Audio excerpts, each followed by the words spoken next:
Welcome to ચેતુસ kitchen. આજે આપણે બટેટાની ચિપ્સનું શાક બનાવવાના છે। એ તો આપણે ઘણીવાર બનાવ્યું છે, પણ આજે ફિંગર ચિપ્સનું શાક બનાવશું અને છોકરાઓને ખાવાની પણ ખૂબ મજા આવશે અને ઝડપથી એવું બની જાય છે। અને ફિંગર ચિપ્સની જેમ તમે કટ પણ કરી શકશો, પણ આજે આપણા ફિંગર ચિપ્સનું કટર છે એની અંદર કટિંગ કરી અને આપણે ફિંગર ચિપ્સ તૈયાર કરવાના છે અને એમાંથી આપણે શાક બનાવશું। તો પહેલાં આપણે બટેકાને છોલી અને ફિંગર ચિપ્સનું કટર છે એની અંદર કટિંગ કરશું અને ડુંગળીને આપણે સુધારવાની છે।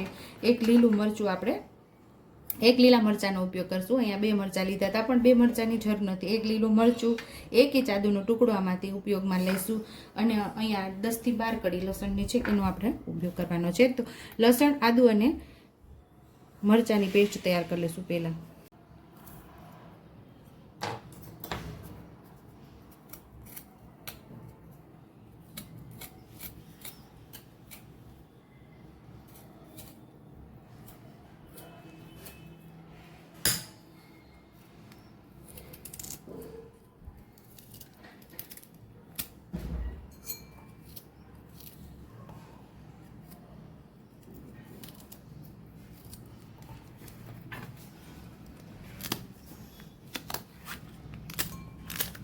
લસણ, આદુ અને મરચાંની પેસ્ટ તૈયાર કરી લઈશું। આદુ, લસણ ને મરચાંની આપણે પેસ્ટ તૈયાર કરી લેવાની છે।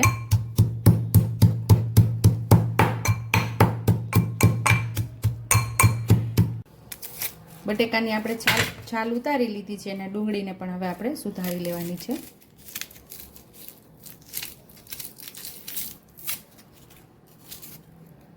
તો લાંબી લાંબી ચિપ્સની અંદર આપણે ડુંગળીને સુધારી લેવાની છે।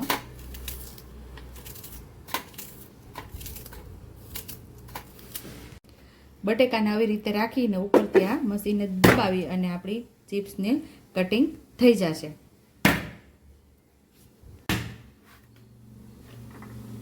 તો આવી રીતે કટિંગ થઈ જાય છે।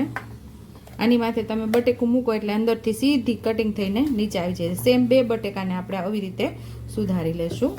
અહીં આપણે ફિંગર ચિપ્સની જેમ બટેકાને કટિંગ કરી લીધા છે। તે રેગ્યુલર મસાલાની અંદરથી મસાલો અને મીઠું અને આપણે જે દરદરી પેસ્ટ તૈયાર કરેલી છે ડુંગળીને હવે શાકની તૈયારી કરી લઈએ આપણે ફટાફટ।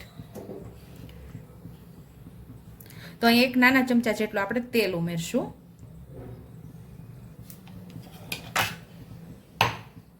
અડધી ચમચી જેટલું આપણે જીરું ઉમેરશું। 5 ચમચી જેટલી હિંગ ઉમેરશું। આદુ, મરચાં અને લસણની પેસ્ટ ઉમેરી દઈશું।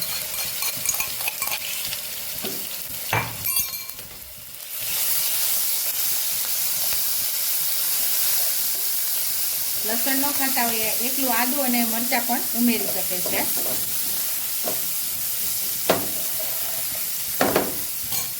એ આપણે ડુંગળી પણ ઉમેરી દઈશું।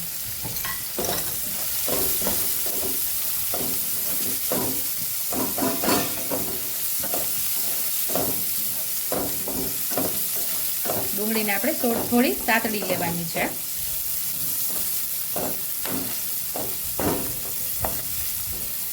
આપવાના અંદર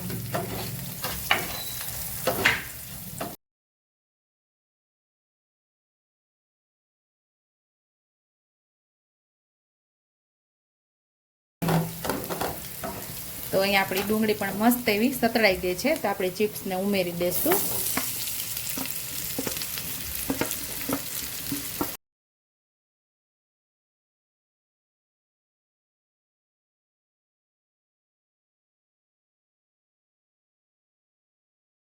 સરસ સાતળી લેવાનું છે આપણે ચિપ્સને।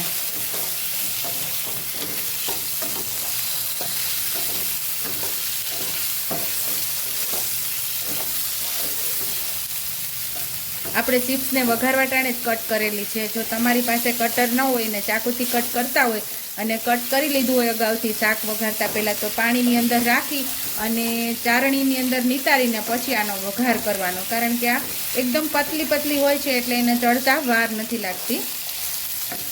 અહીંયા આપણે હળદર અને મીઠું ઉમેરી દઈશું એટલે આપણી ચિપ્સ ઝડપથી ચડી જશે। 1 નાની ચમચી જેટલી હળદર ઉમેરશું।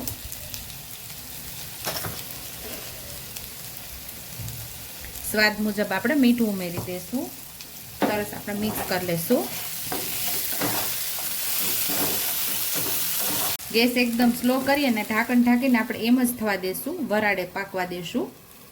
ખોલીને આપણે ચેક કરી લઈશું.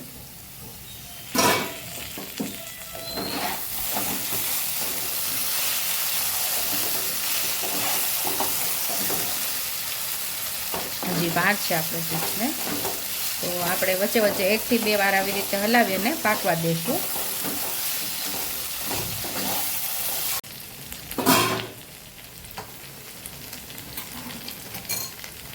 અહીંયા આપણે હવે મસાલો કરી લઈશું. આપણી ચિપ્સ પાકી ગઈ છે.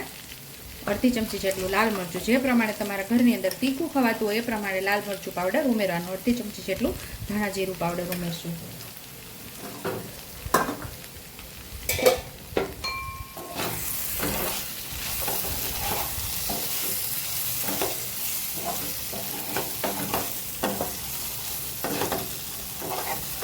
તો અહીં આપણું મસ્ત એવું એકદમ ટેસ્ટી એવું આપણું ચિપ્સનું શાક તૈયાર છે. એકદમ મસ્ત એવી પાકી ગઈ છે. જો સીધી તરત આપણે આમ ચાકુ લગાવ્યું એટલે કટ થઈ જાય છે.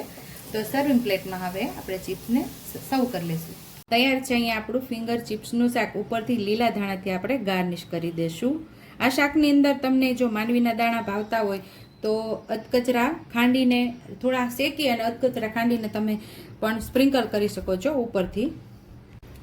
જો તમને મારી રેસીપી પસંદ આવી હોય તો મારી રેસીપીને લાઈક કરજો, શેર કરજો, સબસ્ક્રાઈબ કરજો, બેલ આઇકોનને દબાવતા ભૂલતા નહીં અને કમેન્ટ બોક્સમાં કમેન્ટ કરજો કે મારી રેસીપી કેવી લાગી. તો આવજો.